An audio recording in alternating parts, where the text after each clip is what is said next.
common factor. Okay, which is?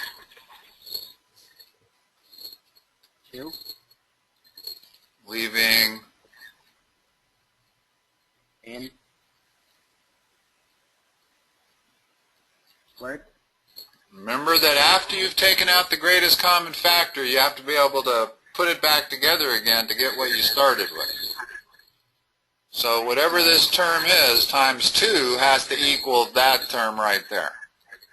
So it's got to be n squared. Goes in the middle. 9n and plus 14. Okay, and then that looks like a normal factoring problem. Do it step by step. Put n on both sides. And don't you find what adds up to -9? No. Don't skip that second step. Everybody wants to skip that second step. Second step is let's put our signs in, because we know what they both are. They have to be the same, because it's only the same signs would produce a plus sign here. And they have to both be negative, because the middle term is negative. So that's the second step. Now, we need what? What's the third step? Find what number goes into -9 that times into 14. The way I would put it would, we're looking for factors of 14 that add to the number 9. Not to -9, but to the number that's in front of the coefficient of the middle term. So what two factors would that be? 10 and 1. They got to be factors of 14. We're always looking for factors of the constant. 2 and 7. There you go. And there's our final result. The product of those three things.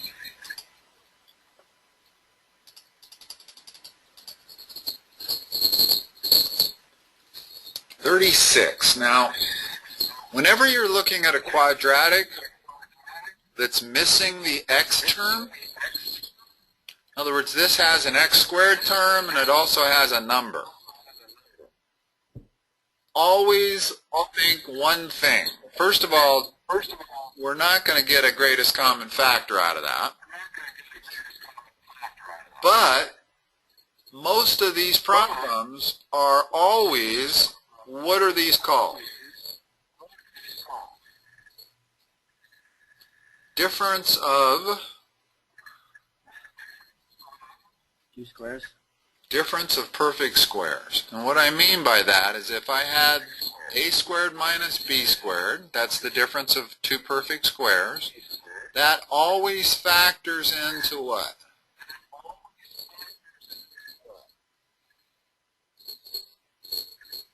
A minus b times a plus b. And always start with the negative one first, just for memory. For memorizing it better, because you're gonna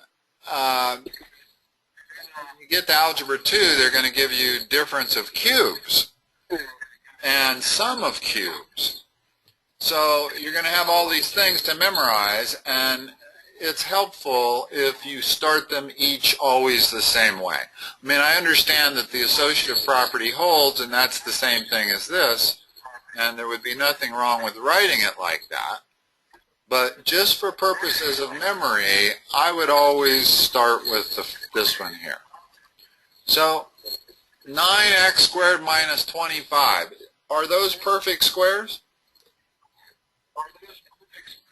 Is 9x squared a perfect square? Okay. And is 25 a perfect square? Yeah. Okay. So how does that factor? 3x squared. Just 3x. You take the square root of that term. Minus 5. Uh-huh. And 3x plus 5. Right. Okay.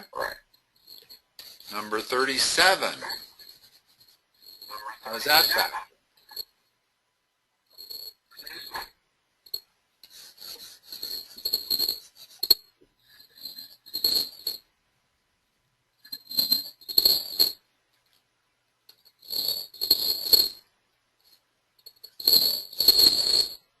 N minus 5 and n plus 5. Uh-huh. And these are really common. That's why they're giving us so many on this little quiz here. You get a lot of difference of perfect squares. Sometimes they're a little hard to recognize, like that. And the reason is most people don't think of 1 as being a perfect square, but it is. So how's this factor?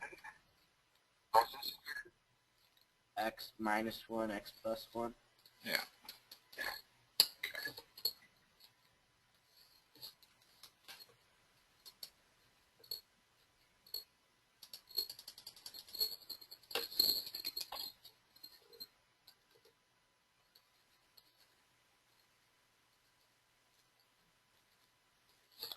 Is that the difference of perfect squares?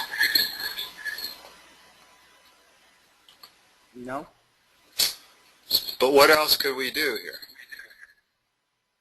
Greatest common factor. Which is? 5. Which leaves? It's 5 into 80.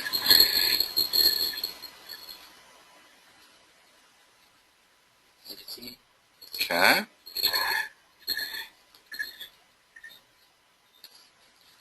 Are we done? Yes. What's this called?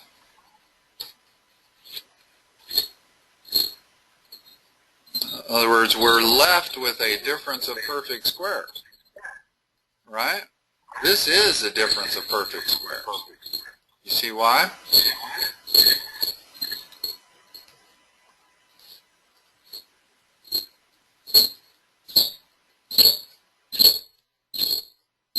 What goes here? 4 minus 1. 4n minus 1. In other words, the way we figure this out is we take the square root of that whole thing, which is 4n, and the square root of that number, which is 1. So it's 4n minus 1 times 4n plus 1. So when you see a problem like this, you can see that it's not the difference of perfect squares yet, but it's going to turn into that. In other words, 50v squared, that's not a perfect square, nor is 2. But once I take the greatest common factor out, I'm going to be left with a perfect square. So what's my next step here?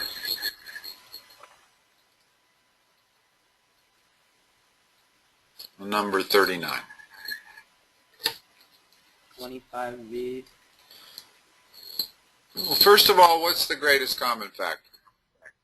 2. All right, so let's start there. And then we have 25 what? What's left? 25v minus 1. V squared minus 1. In other words, we didn't divide by v, we just divided by 2. And that is equal to what? 5v minus 1 and 5v plus 1. Okay.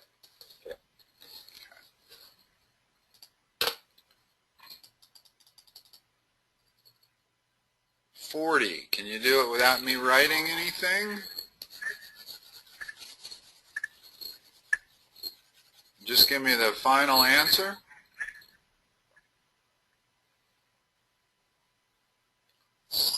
Almost exactly the same as the 2 previous problems.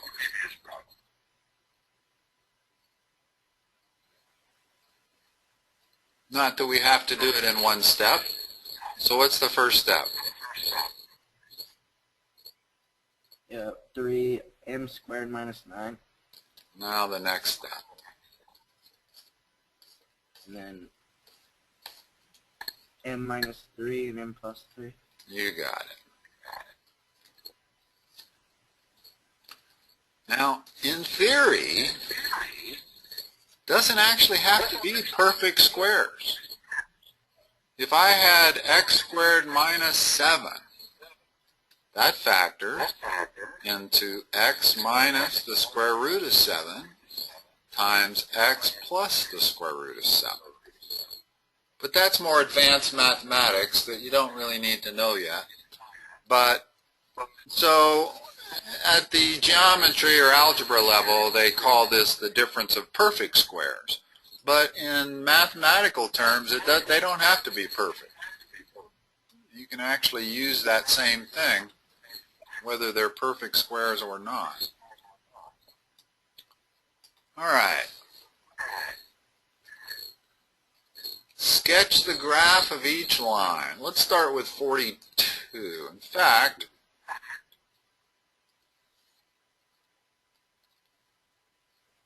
this is probably what you missed with your substitute teacher, is my guess, is some of the graphing stuff, because that's the second semester of algebra. What would y equal x look like?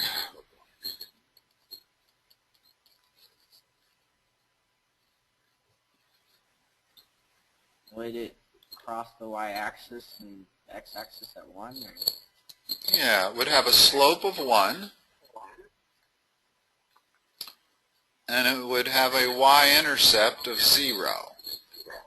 In other words, it's a linear equation, meaning it's a straight line. And usually you've been taught this is the standard format for a linear equation, right? Y equal mx plus b. Yeah.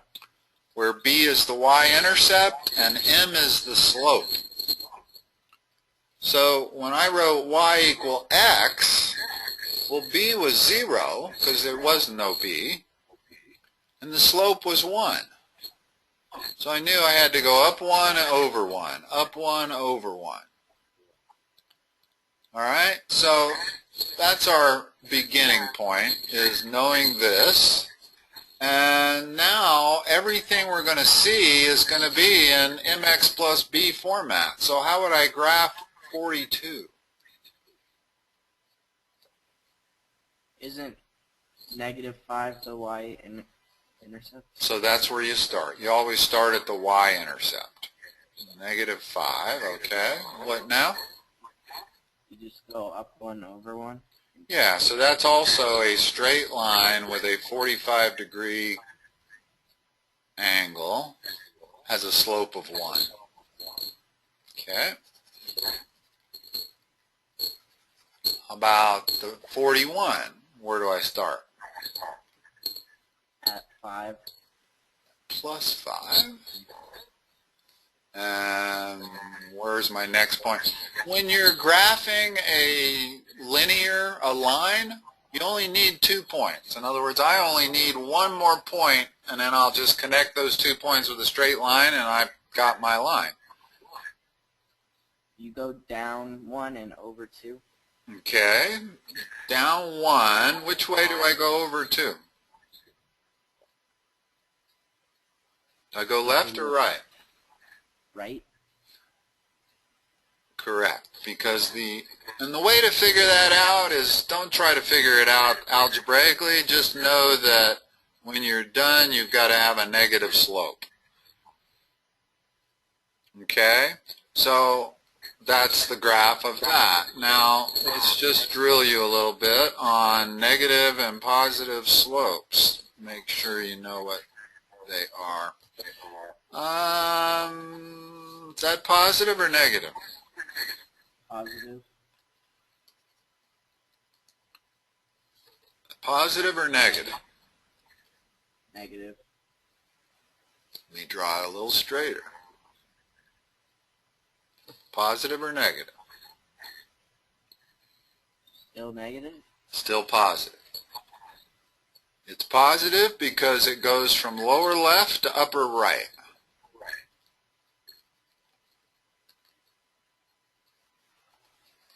That's negative. because this one goes from upper left to lower right.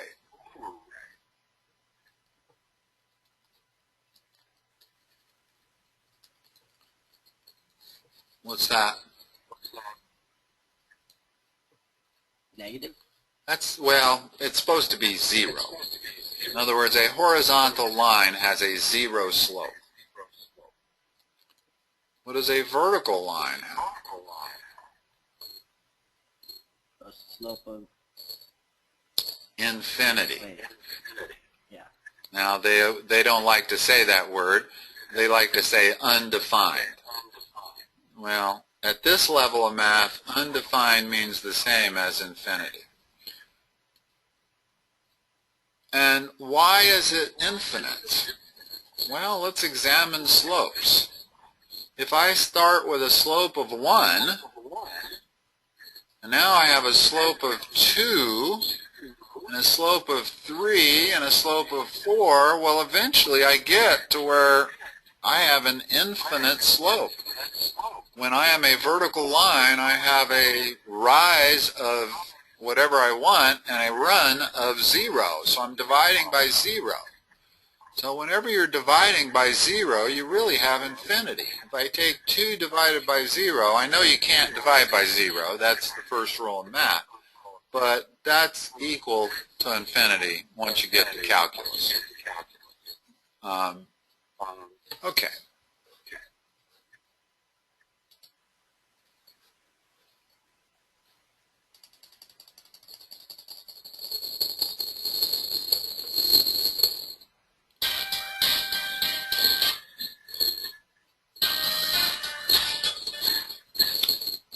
Let's see if we can find any that are challenging here. 45.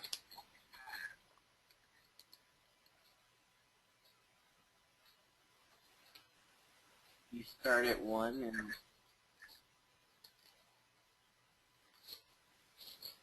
you go down 1 and over 1? Tell me always which way, because down 1 and over 1 is not precise enough. Go, say right or left. Left. If I know this point's on my curve. If I go down 1 and left 1, what kind of slope am I going to have? Positive or negative? Negative? No, that would be positive. That goes from lower left to upper right. So that can't be it. We got to go down 1 and over to the right 1. That gives me my negative slope.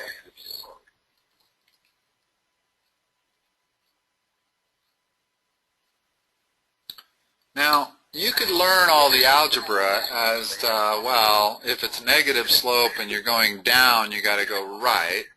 If it's negative slope and you start by going up, then you got to go left. But all of that is kind of worthless to memorize. What you do need to memorize is what this slope is. In other words, what constitutes positive slope and what constitutes negative slope. And that's all there is. There's 0 and infinite, but everything else is either positive or negative. What's that again? Undefined. No, I didn't mean to draw a vertical line. What's this? Negative. What's this? Positive. Okay, I think you got it now. So that's always the way to handle the slope in terms of rise and run, is not algebraically, but just make sure that when you connect those 2 points, you have the correct sign on your slope. That's always the last check you want to do to avoid making the mistake. What's x equal 5 equal to, or look like? Isn't it just a vertical line? Yeah, at 5.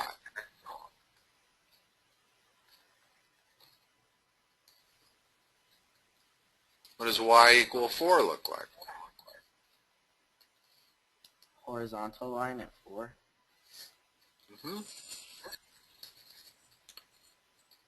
Okay. let's look at this equation. 4x minus 3y equals 0.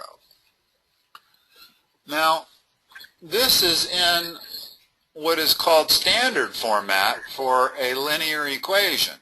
Standard format being ax plus by equals c. Now, we have two ways we can solve this to graph it. One is I could algebraically solve this for y. Once I've done that, I'll have it in y equal mx plus b format. Let's do it that way, and then I'll show you an easier way to do it.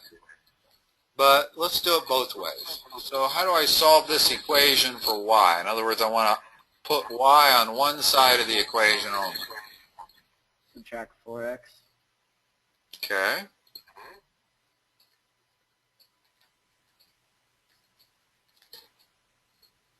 And then subtract negative 3 in the both. Not subtract. You're always doing divide. So you end up with y equals minus 4 divided by minus 3x. So how would I graph that?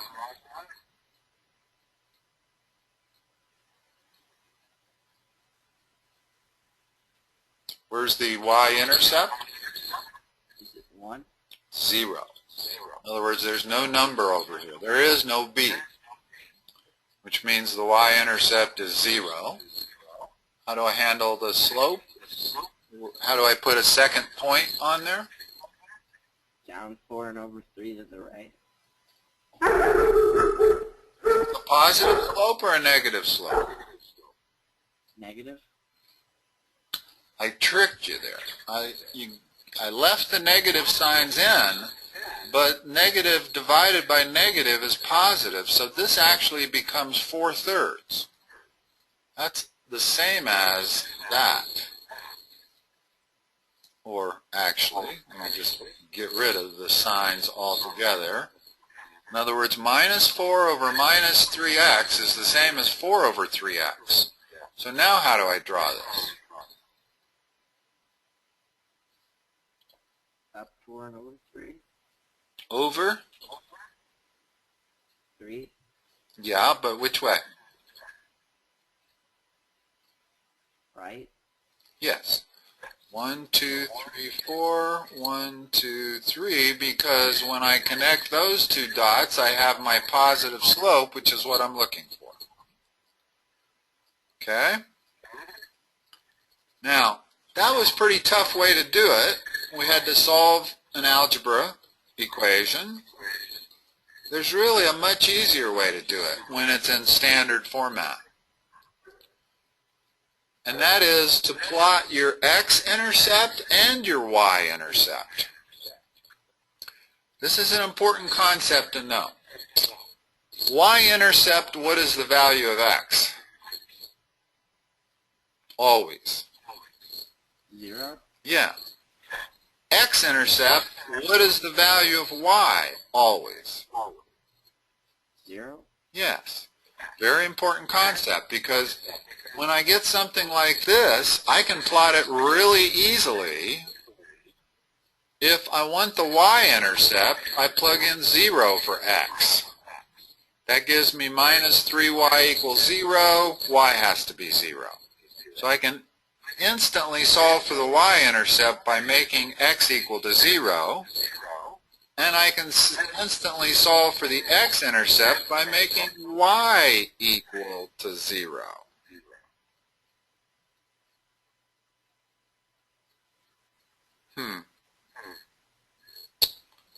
Unfortunately, that technique does not work when you have 0 on the other side.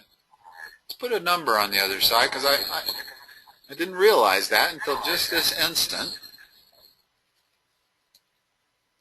Let's do this problem here. 4x minus 3y equal 12. If I wanted to graph that, I could do it the way we did it the first time, translate it into y equal mx plus b format. But the easier way to do it is to substitute y equals 0 to give me the x-intercept. Well, what's the x-intercept?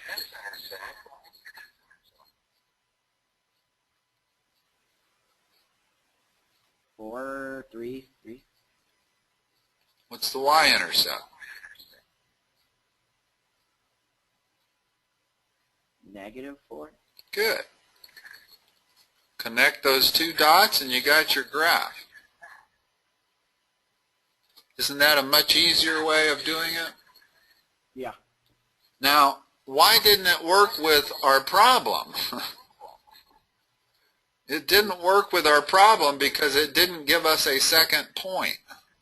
In other words, when it was 0, and I plug in x equals 0, I get y equals 0. Unfortunately, when I look for my second point, by plugging in y equals 0, I get 0 again. So both points are at the origin, and I have no knowledge of how to connect the what slope to use. So when you have a problem like that, where 0 is the constant, you have to do it this way here. You can't do it plotting the x and y intercepts. They, in this case, happen to be the same. They're both 0.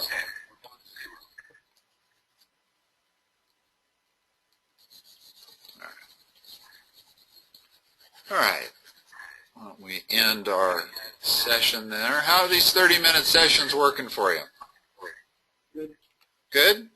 You think it's better than, say, 2,